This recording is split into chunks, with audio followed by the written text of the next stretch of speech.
মুগের ডালটা সাথে নিয়েছি। যে দেখা যাচ্ছে ওই দু রকম কিন্তু ভাজা হবে, তার সাথে কিন্তু মুগের ডালটা হবে। নমস্কার বন্ধুরা, আপনারা কেমন আছেন? আমার জ্যোৎস্না ইউটিউব চ্যানেলে আপনাদের সকলকে জানাই স্বাগত।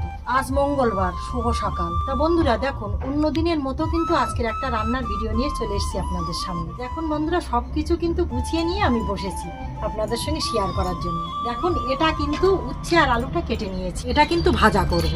আর আমার বাবা তো একটু উচ্ছে আলুটা খেতে পছন্দ করে, মানে তিতো খেতে পছন্দ করে, ওই জন্য কিন্তু উচ্ছে আলুটা কিন্তু মাস্ট এরাই কিন্তু আমি রান্না করি। হাটে গেলে কিন্তু সেটা অবশ্যই নিয়ে আসে আগে, ওই জন্য উচ্ছে আলুটা কেটে নিয়েছি।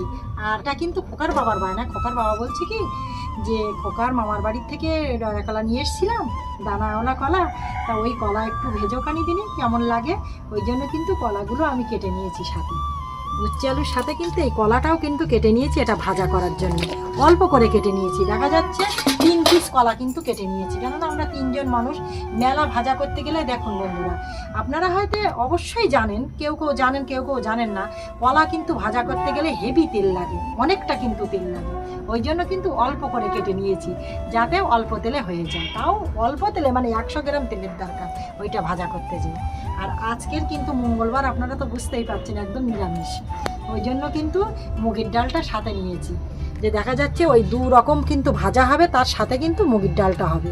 এবার দেখা যাচ্ছে আমার খোকার মামা একটু আলুটা সিদ্ধ, মানে আলু ভাতেটা একটু খেতে পছন্দ করে, ওই জন্য সাথে কিন্তু আলুটাও হাতে দেবো আমি। ভাতের ভিতরে দিলে কিন্তু সিদ্ধ হয়ে যাবে, তারপর মিক্সড করে খাওয়া হবে। ওই জন্য কিন্তু মানে আলুটা দেবো অবশ্যই ভাতে, আর সেই সাথে উচ্ছে আলুটা ভাজা, ডয়রা কলাটা ভাজা, আর সেই সাথে কিন্তু মুগের ডালটাও কিন্তু রান্না করব। এর সাথে কিন্তু লঙ্কাটা কেটে নিয়েছি মুগের ডালে দেওয়ার জন্য। আর এগুলো কিন্তু উচ্ছে আলুটায় তো যে লঙ্কা দিতে হবে না, আর এটা কিন্তু আমি গুঁড়ো লঙ্কা দেবো। দেখুন বন্ধুরা, এই ভাজাভুজো করার একটা উদ্দেশ্য কি, সাদা তেল। মানে আমার খোকার বাবা কিন্তু আগের দিন রাত্রিবেলা তেলটা এনে রেখে দিয়েছিলাম, এবার তেলটা কিন্তু আজকের কিন্তু আমি ঢেলেছি বদলে। দেখুন 1 শিশি তেল কিন্তু এক্ষুনি কিন্তু ঢাললাম। এবার অবশিষ্ট এতে ঢালার পরে যেটুকু আছে সেটুকু এর ভিতরে আছে রেখে দিয়েছি। আমি বলছি কড়ার ভিতরে একেবারে দিয়ে দেবো কোন।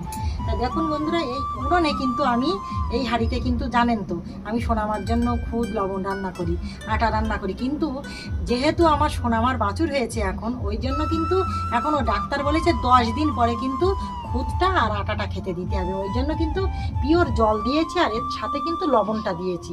এখন মানে 10 দিন না হওয়া পর্যন্ত, পূর্ণ না হওয়া পর্যন্ত দেখা যাচ্ছে এখন শুধু লবণ আর জল, জাস্ট, আর কিচ্ছু খেতে দিলে হবে না। এবার অল্প করে মাত্রা দেখা যাচ্ছে খোলটা হাতে ভিজিয়ে দিতে হবে, ওই জন্য কিন্তু আমি শুধু লবণটা জলটা দিয়েছি। আর এই উনুনে কিন্তু আমি কড়াটা বসিয়েছি, এখনও কিন্তু আমি জালটা ধরাইনি।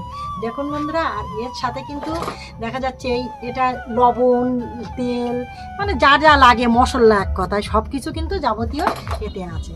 তা আপনারা তো বুঝতেই পারছেন, সব কিছু কিন্তু আমি গুছিয়ে নিয়ে বসেছি আপনাদের সঙ্গে শেয়ার করার জন্য। মনে মনে চিন্তা করছি আজকে তো মঙ্গলবার, নিরামিষ, তা হলেও কিন্তু আমি বন্ধুদের সঙ্গে একটু শেয়ার করব।